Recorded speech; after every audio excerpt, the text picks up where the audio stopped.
Kornet. Kornet merupakan salah satu olahan pangan hewani yang digemari oleh seluruh kalangan karena kepraktisan dan ekonomisnya, sehingga dapat diolah dan digunakan menjadi berbagai olahan makanan saji. Di Indonesia, kornet adalah salah satu upaya pengolahan pangan yang dapat mempreservasi daging baik sapi, kambing, dan ayam agar dapat bertahan dalam waktu yang lama tanpa harus disimpan pada suhu dingin dan beku. Penemuan kornet sendiri diperuntukkan untuk mendapatkan protein hewani yang tetap awet selama jangka waktu yang lama sebagai alternatif daging segar pada Perang Dunia Pertama dan Kedua oleh para tentara pada saat itu. Hal tersebut dikarenakan proses sterilisasi dapat membunuh dan menginaktivasi bakteri pembusuk dan bakteri patogen yang tentunya ingin dihindari dalam pengolahan pangan. Namun, ternyata terdapat satu bakteri yang bertahan hidup meskipun telah melewati kondisi suhu tinggi tersebut, yaitu Clostridium botulinum. Lalu bagaimana? Apa yang harus dilakukan untuk mencegah dan mewaspadainya? Oleh karena itu, tim penelitian kami, yaitu kelompok 8 dari ITP 333 Teknologi Pengolahan Pangan Institut Pertanian Bogor, akan merangkum dan menjelaskan pengolahan kornet daging sapi kaleng untuk menghindari adanya bakteri Clostridium botulinum. Saya Maria Michelle dan rekan saya Karel Aprilio akan mengajak Anda mendalami pentingnya memperhatikan faktor rusaknya kornet daging sapi yang tim kami teliti, yaitu saya, Karel, Natasha Andika, Rahmi Nabila, Aziza Tefasya, dan Nikomang Yuli. Sebelum membahas dan masuk pada faktor rusaknya kornet daging sapi, sebenarnya kornet sendiri merupakan olahan seperti apa sih?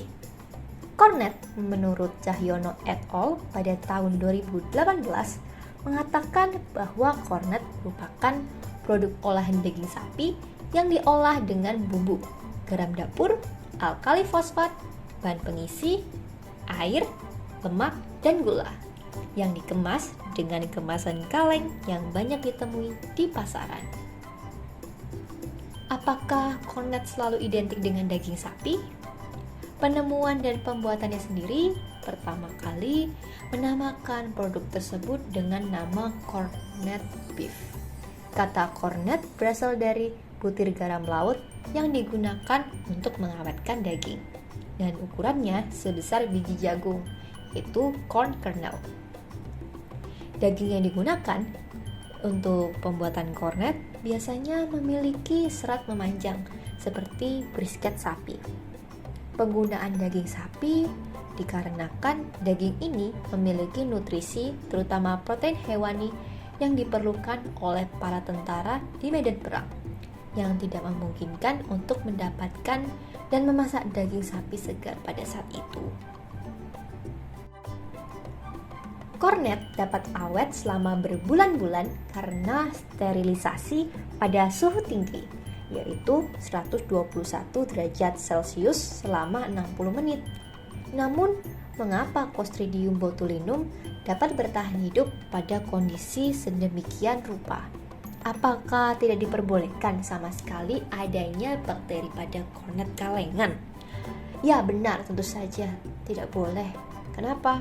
Clostridium botulinum pada kornet dapat menyebabkan penyakit yang menyerang sistem saraf atau dikenal dengan botulisme. Nah, tentunya akibat bakteri yang menghasilkan toksin tersebut dapat mengakibatkan kematian pada orang yang mengonsumsinya.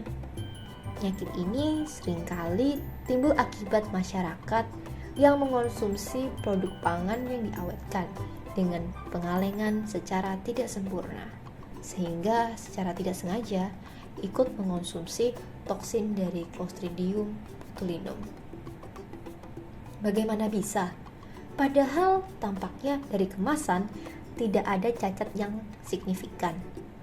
Penyebab munculnya Clostridium botulinum pada makanan kaleng dikarenakan proses pengawetan dan proses thermalnya yang tidak sempurna, serta kaleng yang bocor sehingga kornet terkontaminasi udara dari luar. Dengan resiko yang cukup riskan dan sangat berbahaya, tentunya diperlukan solusi untuk mengatasi permasalahan munculnya Clostridium botulinum pada makanan kaleng, terutama pada produk pangan kornet sapi kaleng. Solusi yang dapat dilakukan untuk mengatasinya adalah dengan menambahkan natrium nitrit sebagai pengawet dan memastikan proses termal yang dilakukan sesuai dengan ketentuan.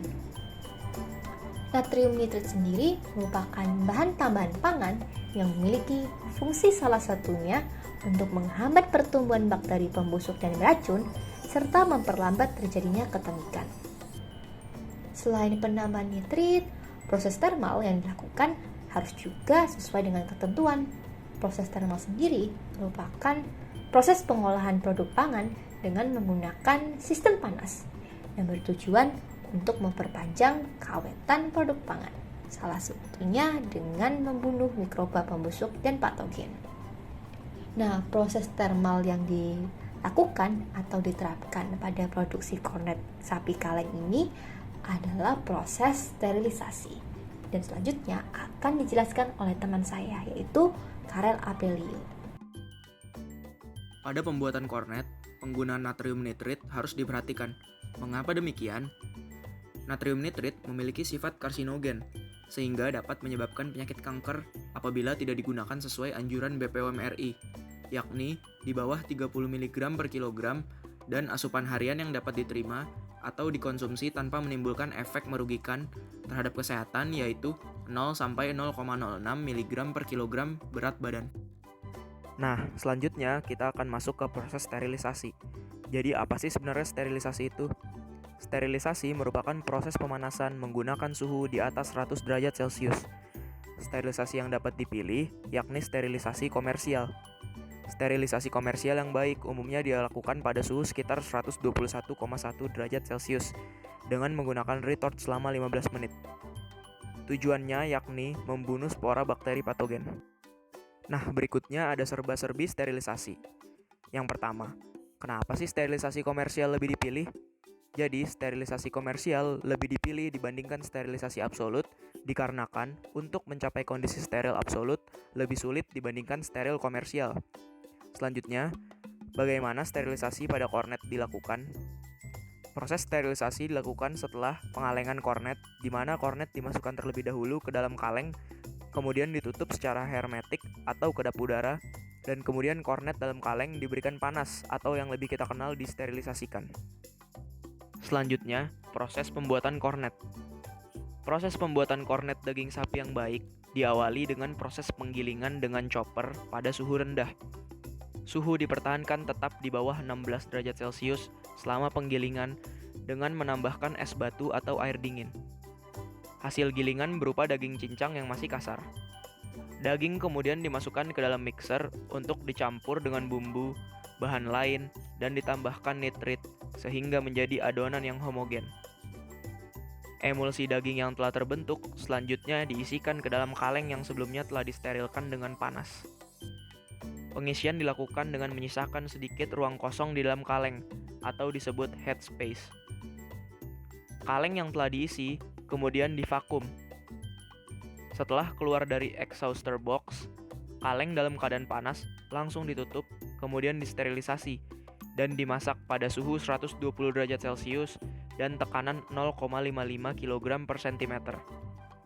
Setelah itu, segera didinginkan di dalam bak pendingin yang berisi air. Kemudian, permukaan kaleng dibersihkan dengan lap hingga kering. Kornet yang sudah diproses dengan sterilisasi komersial harus disimpan pada kondisi penyimpanan yang normal, yaitu pada suhu kamar.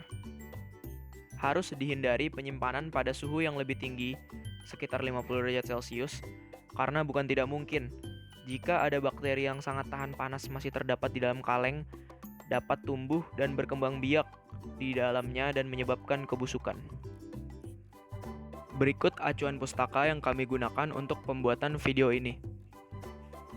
Sekian video dari kelompok kami, kurang lebihnya mohon maaf. Semoga video ini bermanfaat. Wassalamualaikum warahmatullahi wabarakatuh.